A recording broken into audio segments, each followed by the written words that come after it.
Hello বন্ধুরা, welcome back to my channel Flavours by Shubhra. আজ তৈরি করব নবরত্ন কোরমা। নবরত্ন কোরমাটা তৈরি করার জন্য যা যা জিনিস লাগছে আমি এটা বলে দিচ্ছি।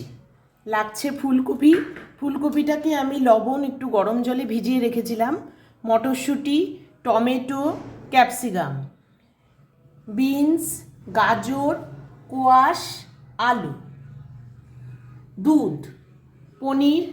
মশলার জন্য লাগছে জিরে, আদা, কাঁচা লঙ্কা, এটা বেটে নেব। আর এদিকে লাগছে পোস্ত, চারমগজ, সাদা তিল আর কাজু। দুটো মশলা আমি আলাদা করে বেটে নেব। আর সম্বারের জন্য লাগছে দারচিনি, জিরে, গোলমরিচ, তেজপাতা, শুকনো লঙ্কা, লবঙ্গ, ছোট এলাচ। এই সম্বারটাই হচ্ছে নবরত্নের মেন ইনগ্রেডিয়েন্টস। কড়াইটা বসিয়ে আমি ভালো করে গরম করে নিয়ে কড়াইতে সাদা তেল দিয়ে দিচ্ছি। তেল গরম হয়ে গেছে, এবারে আমি সব পনিরগুলো এক এক করে ভেজে নিচ্ছি।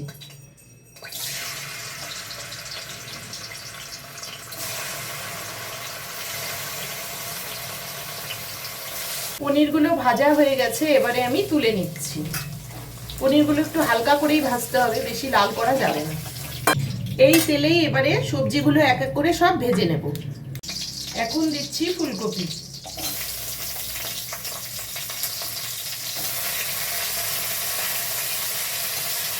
সব সবজিগুলোকে সরু সরু লম্বা লম্বা করে কেটে নিতে হবে, পনিরটাকেও সেইভাবেই কেটে নিতে হবে। এবার কপিটাও তুলে নিচ্ছি।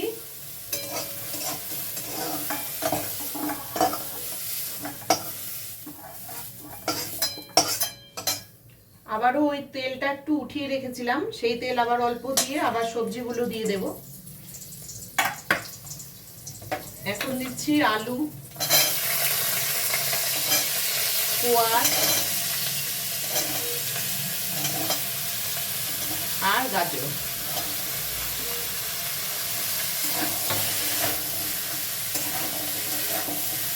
আলু, কোয়াশ আর গাজরটা ভাজা হয়ে গেলে 2 মিনিটের মতো ভেজে নিয়ে এবার দিয়ে দিচ্ছি বিনস। যেহেতু আলুটা একটু শক্ত সবজি, কোয়াশ গাজর ওগুলো ওই জন্য একটু আগে দিলাম, বিনসটা একটু পরে দিলাম। এখন এই সবজিটার মধ্যে দিয়ে দেবো মটরশুঁটিটাও।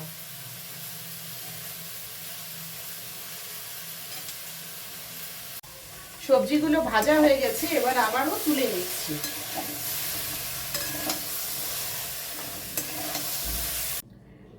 বাকি সাদা তেলটা দিয়ে একটু ঘি দিয়ে দিলাম। এবার দেব সম্বারটা। সমস্ত সম্বারগুলো আমি দিয়ে দিচ্ছি। এখন দিচ্ছি ক্যাপসিকাম।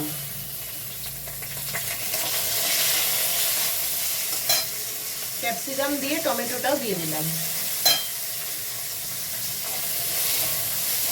এবারে দেব জিরে, আদা, লঙ্কা বাটাটা।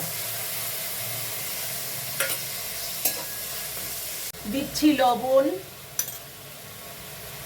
হলুদ আর কাশ্মীরি রেড চিলি পাউডার। এবারে দেব পোস্ত, কাজু, চারমগজ বাটাটা। মশলাটা ভালো করে কষে নিয়ে এবার ভাজা সবজিগুলো সব দিয়ে দেব। মশলাটা কষানো হয়েই গেছে, এখন সবজিগুলো দিয়ে ভালো করে কষাতে হবে। সবজিগুলো খুব ভালো মতো কষাতে হবে। কষানো হয়ে গেলে তারপর দিয়ে দেব দুধটা। এই রান্নাটা আমি শিখেছিলাম একজন রান্নার ঠাকুরের থেকে। খুব টেস্টি একটা রান্না, নিরামিষ দিনে এটা হলে জাস্ট দারুণ লাগে। কষানো হয়ে গেছে, এবারে আমি দুধটা দিয়ে দিচ্ছি।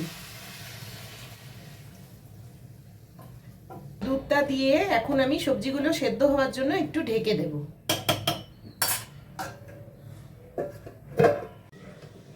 10-15 মিনিট পর সবজিটা খুলে একটু দেখে নিচ্ছি কেমন সেদ্ধ হয়েছে।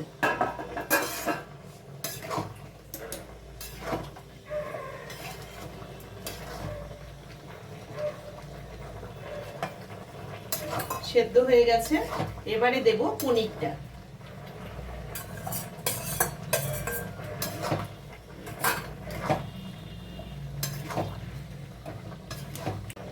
সব শেষে দিয়ে দিচ্ছি 1 চামচ চিনি। তোমার তোমাদের যদি নবরত্ন কোরমার এই রেসিপিটা ভালো লেগে থাকে তাহলে ভিডিওটিকে লাইক করো, চ্যানেলটিকে সাবস্ক্রাইব করো, আর যারা ফেসবুক পেজ থেকে দেখছো তারা পেজটিকে ফলো করে দিও। রান্নাটা আমার কমপ্লিট হয়ে গেছে, এবার আমি তুলে নেব।